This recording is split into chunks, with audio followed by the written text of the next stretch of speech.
Hey beautiful world, it's Lil Lucia, the founder and creator of both Illuminating Shakti and Unstoppable Goddess. And today I'm just going to tell you guys like a little bit of my vulnerable kind of like background of why I do what I do.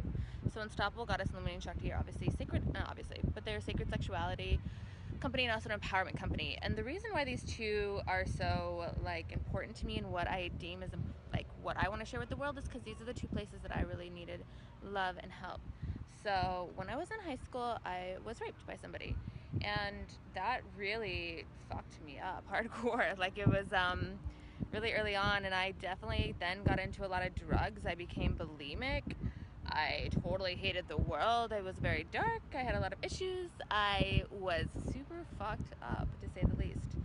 And so my healing point, like then, around 20, actually like started to deal with the fact that I was raped and like what did that do to me and how did that affect me and what was I still holding on to and what did that mean about me? Because I really, really digested that meant something about me. That like somebody doing that act to me meant that I was worthless is a very, very truthful experience.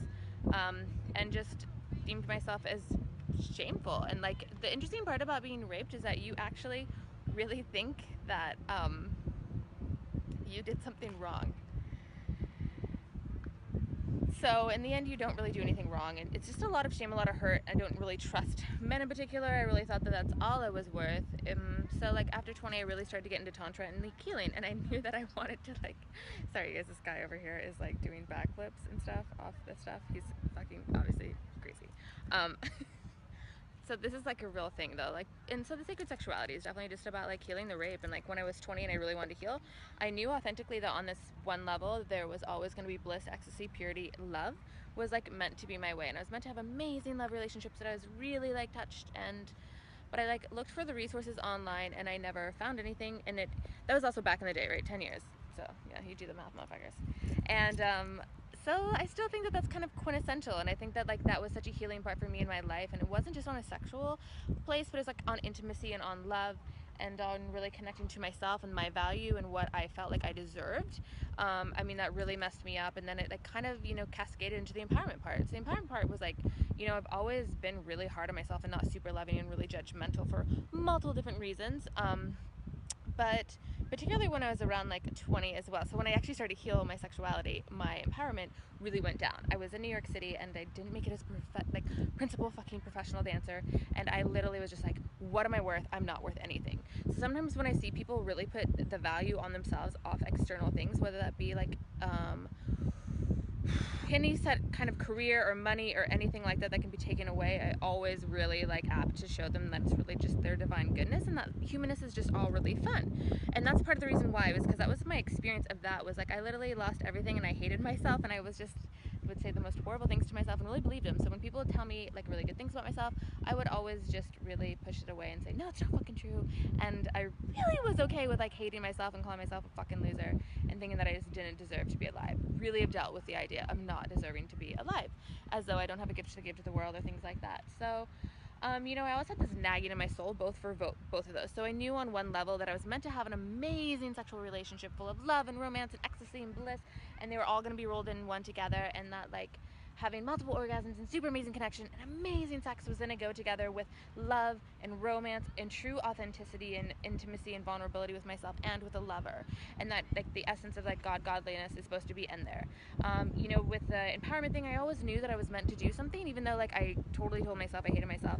So it's a really interesting dialogue to have. So that's like kind of my vulnerable story, is to like let you guys know that I understand. Like I understand on the sexual part if you have stuff around confidence or a hurt heart. I think a lot of people have a really hurt heart. We've been hurt. It fucking sucks. How do you get through it? What do you do? How do you heal? How do you heal sexual fucking trauma? We don't have a lot of good resources besides clinically. After a while, clinically it gets fucking boring and stuck, and you can only do so much. But romance and love and really being touched, like it didn't just influence my romantic relationships. It influenced my whole life and my way I felt with myself and with God, and like that was my healing. And with the empowerment stuff, it's just really like, if you're your best friend or your own worst enemy, your life will be the same. And so I really understand if you fucking hate yourself, and I can help you get out of the depths of hell, like, because I've been there. I've decided, like, I've made a choice to change my life and to become my own best friend. And it took fucking work. Like, there's tools and strategies and stuff, and like, I've been bulimic for over 6 years. Not anymore. It's been over like, I don't know, 8 years, 9 years since I've actually been full on bulimic. you know, I've done it all. I've really like wanted to almost kill myself. I've actually put a knife up to my fucking wrist. Dude, life is hard. Life is fucking crazy. Life is all in the mindset and all in how you feel in yourself. And yeah, so here we go. See, and you should just be like this guy. He's just gonna do a fucking backflip. Why not? Ready? And then this guy just walked up. He's gonna film it. This is what happens when you're in LA. You never know. There we go, backflip. Do you guys see it?